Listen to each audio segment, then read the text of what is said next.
Engineer محمد علی مرزا کے live session دیکھنے کے لیے اور ان سے لائیو بات کرنے کے لیے Shahid and Bilal official YouTube channel کو سبسکرائب کریں۔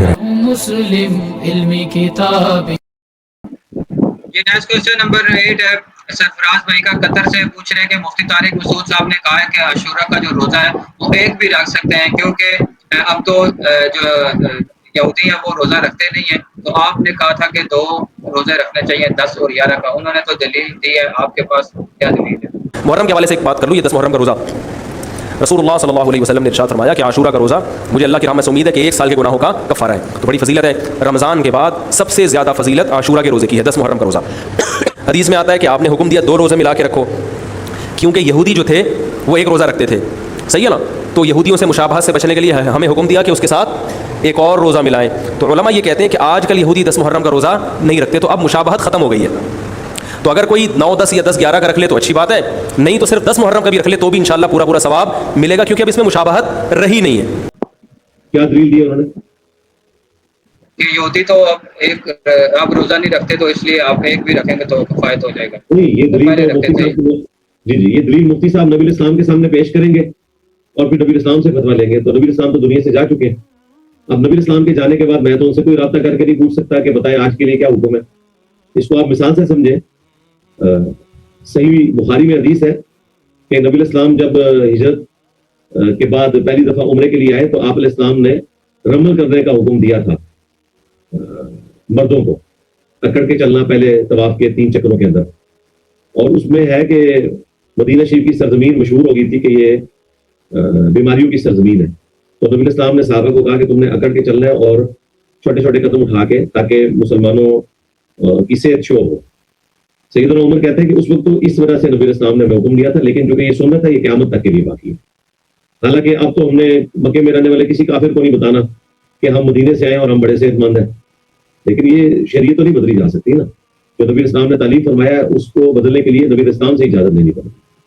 نیکسٹ جی نیکسٹ کوسچن نمبر 9 ہے، نزاکت بھائی کا آسٹریا سے، وہ پوچھ رہے ہیں کہ جماعت کی جب اقامت ہو جائے تو کیا نماز توڑنی پڑے گی؟ ایک عربی نے کہتے ہیں کہ نماز آپ کو توڑنی پڑے گی۔ جی صحیح مسلم میں حدیث ہے کہ جب فرض کے لیے اقامت ہو رہے تو کوئی نماز درست ہو تو آپ کو توڑنی پڑے گی۔ اگر آپ تشہد میں پہنچ چکے ہیں تو جلدی مختصر دروشی پڑھ کے تشہد کے فوراً بعد اللہم صلی علی محمد وعلی آل محمد سلام پھیر دیں، اگر آپ توڑنا نہیں چاہتے، اور یہ بھی اس صورت میں ہے جب آپ تشہد میں پہنچے ہوئے۔ اگر آپ قیام میں ہیں تو ظاہر ہے پھر تو آپ کے لیے مشکل ہے اس کو مکمل کرنا، تو پھر نماز توڑنی ہوگی، بالکل صحیح بات ہے۔ جی نیکسٹ۔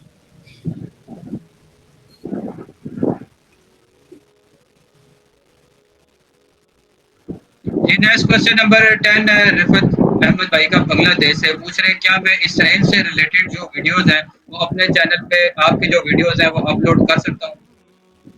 ساری ویڈیوز اپلوڈ کریں، لیکن اپنا تھمبنیل بنائیں اور اس میں کوئی ویلیو ایڈیشن کریں۔ یہ نہیں ہے کہ جو آفیشیل چینل کے اوپر چیز اپلوڈ ہوئی ہے اسے ڈاؤن لوڈ کر کے چڑھا دینا، یہ کوئی نیکی کا کام نہیں ہے۔ رہا جو ان کا مسئلہ تھا کہ وہ انڈیا میں چینل بین ہوا، پچھلے دنوں کھل گیا ہے لیکن اب دوبارہ سے بین کر دیا ہے، تو ہم پھر کرنٹ افیئر کو اب دوسرے اپنے کمپلیٹ لیکچر والے چینل کے اوپر بھی تھمبنیل کے ساتھ اپلوڈ کر رہے ہیں، تاکہ جو لوگ آفیشیل چینل نہیں دیکھ پا رہے انڈیا میں، کیونکہ دوبارہ سے انہوں نے بین کر دیے سارے چینلز۔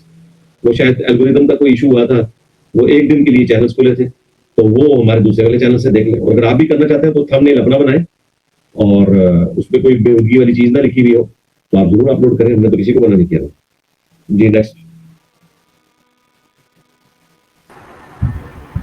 السلام علیکم ورحمۃ اللہ وبرکاتہ۔ جی وعلیکم السلام ورحمۃ اللہ وبرکاتہ۔ جی ارے بھائی سوال نمبر 11 ہے معین بھائی کا عراق سے، کہ آپ نے کہا نہ خدا کو بھی خدا کہتے ہیں اور مالک اور آقا اور پالنے والے کو بھی خدا کہتے ہیں، اور ہم اللہ کو بھی خدا کہتے ہیں، تو کتنے خدا پہ بلیف رکھنا چاہیے؟ اور عبادت اور دعا کے لحاظ سے صرف وہ ایک اللہ ہی ہے نا جو آسمان؟ جی بالکل ایسے ہی ہے، ایک ہی اللہ ہے۔ باقی اردو اپنی امپروو کریں، آپ اردو سیکھیں تاکہ آپ کو پتہ چلے کہ ناؤ خدا کا مطلب کیا ہے۔ اردو سیکھنا تو ضروری ہے، ایک جیسے الفاظ کرنے سے۔ کل کو آپ نے کہنا ہے کہ میں نے بسم اللہ میں رحیم جو ہے وہ اللہ کے لیے پڑھا ہے، تو میں نے آپ کتنے رحیم ماننے ہیں؟ قرآن میں تو نبی الاسلام کے لیے بھی آیا بالمؤمنین رؤوف الرحیم، تو ہم بتائیں گے کہ نبی الاسلام جو ہے وہ رحیم ہے اور اللہ تعالیٰ الرحیم ہے، ٹھیک ہے؟ دونوں ہی رحیم ہے، ایک ذاتی ہے ایک اللہ کی عطا سے۔ ٹینشن نہ لیں، خدا ایک ہی ہے، معبود ایک ہی ہے۔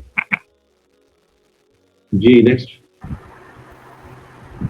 سوال نمبر 12 ہے شیخ حنزلہ بھائی کا گجرانوالہ سے، نا حق قتل ہونے والے کو شہید کہہ سکتے ہیں؟ اگر نہیں تو ثنا یوسف کو شہید کیوں بولا تھا آپ نے؟ نہ حق قتل ہونے والے جی جی نہ حق قتل ہونے والے شہید ہی ہے. صحیح مسلم میں حدیث ہے کہ اگر چور تیرے گھر میں گھس آئے تو ان سے لڑ. اگر تو مارا گیا تو شہید ہے، اگر وہ مارا گیا تو تیرے اوپر کوئی قدغن نہیں ہے. تو وہ بدماش جو ہے وہ اس بچی کے گھر گھسا تھا، وہ چور تھا، اس کی اجازت کے بغیر وہاں آیا، اسے قتل کر کے چلا گیا، وہ ظالم ہے اور وہ مظلوم ہے. جی نیکسٹ.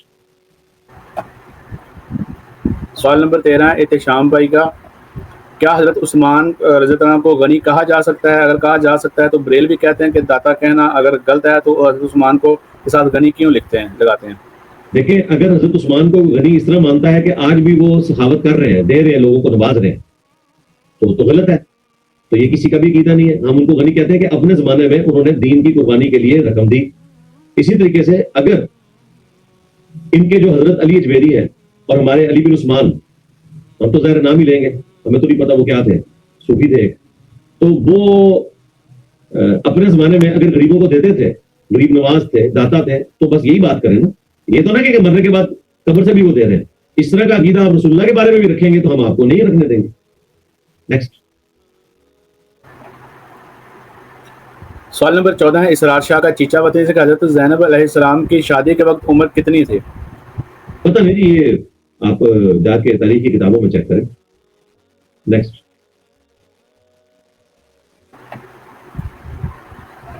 سوال نمبر 15 ہے عیسیٰ غزالی بھائی کا راولپنڈی سے کہ حاکم کی حدیث نمبر 4510 اور 4514 حضرت عمر رضی اللہ عنہ کو 26 ذی الحجہ کو زخمی ہوئے اور 3 دن زندہ رہے، اس حساب سے آپ کی وفات کے یکم محرم کو بنتی ہے. کس طرح یکم محرم آگی بھائی؟ 26 میں 3 جمع کرے تو کیا آتی ہے؟ 29. تو یکم محرم بیچ میں کہاں سے آ گئی؟ یکم محرم کا تو ذکر ہی نہیں ہے. 30 کا بھی مہینہ ہو سکتا ہے، اور اگر وہ 29 کا ہے تب بھی بقول آپ کے 3 دن اگر وہ رہے تو 29 کو فوت ہوئے. پھر تو اپنی عقل بھی استعمال کیا کریں نا. یہ تو نہیں کسی نے کلپ بنایا تو آنکھیں بند کر کے پیچھے چل پڑتے ہیں. گنتی بھی اب ہم نے سکھانی ہے آپ لوگوں کو. نیکسٹ. سوال نمبر 16 ہے حسین بھائی کا لاہور سے، جو اسرائیل کی جنگ میں حمایت کر رہے ہیں، کیا صرف ان کا ہی بائی کاٹ نہیں ہونا چاہیے اور جو ان کی حمایتی ہیں اسرائیل کے؟ جی جی ایسے ہی ہے. ٹھیک ہے. نیکسٹ. سوال نمبر 17 سے اسلامی بہنوں کے شروع ہو رہے ہیں سوالات. انایا سسٹر کا ساہیوال سے سوال ہے کہ نماز میں کیا ایک ہی صورت بار بار ہر رکعت میں پڑھے تو کیا یہ جائز ہے یا چینج کرنا لازمی ہے؟ چینج کرنا افضل ہے. اگر ایک ہی صورت پڑھتے ہیں تو جائز ہے. سورہ اخلاص پڑھے تو بہت اچھی بات ہے، خصوصاً نوافل کے اندر. وہ تو صحیح بخاری میں حدیث ہے، ایک صحابی جو ہے وہ ہر رکعت کے اندر سورہ اخلاص پڑھا کرتے تھے. قرآن کا کچھ حصہ اور پڑھ کے اور سورہ اخلاص نبی علیہ السلام کو بتایا گیا تو انہوں نے کہا کہ میں اس سورہ سے محبت کرتا ہوں کیونکہ اس میں میرے رب کی توحید کا بیان ہے. تو نبی علیہ السلام نے فرمایا یہ محبت تمہیں جنت میں لے جائے گی. تو بہت اچھی بات ہے. سورہ اخلاص کے حوالے سے تو آیا، لیکن اس میں تھا کہ قرآن کا کچھ حصہ آپ پڑھتے تھے، اس کے بعد سورہ اخلاص پڑھتے تھے. تو اگر ہر رکعت میں سورہ اخلاص پڑھے تب بھی جائز ہے، اور اگر صورتیں بدلے تو زیادہ بہتر ہے. نیکسٹ. سوال نمبر 18 ہے ام ایان سسٹر کا واقعہ سے، کیا بچے جو پیانو وغیرہ یا گٹار بجاتے ہیں انٹرٹینمنٹ کے لیے وہ حرام ہے؟ پیانو گٹار بجاتے ہیں بچے، چھوٹے بچے جی کیا انٹرٹینمنٹ کرتے ہیں جی اسے؟ بچے کیا کہہ رہی ہیں جو 3-4 سال کے چھوٹے بچے ہوتے ہیں؟ شاید یہ بڑے بچے ہوتے ہیں، چھوٹے تو بجا. بڑے بچوں کا تو اس طرح کا بجانا خطرناک ہی ہے، کوئی غم لگ گیا لگتا ہے ان کو. جی نیکسٹ. سوال نمبر 19 ہے طیبہ سسٹر کا، اگر کسی نے ولی کی اجازت کے بنا نکاح کیا اور اسے میسج میں 3 بار طلاق دے دی گئی ہو تو کیا طلاق ہو جائے گی اور نکاح جو اس نے کیا تھا وہ بھی ہو جائے گا؟ جی ظاہر ہے جنہوں نے کیا وہ اس کو جائز سمجھ کے کرتے تھے، ان کے لیے وہی احکام اپلائی ہوں گے. دوسرے احکامات کی وہ پلی نہیں لے سکتے. بالکل جی طلاق ہوگی، ان کو دوبارہ آپ شادی آپس میں وہ نہیں کر سکتے. 3 طلاقیں ہوگی.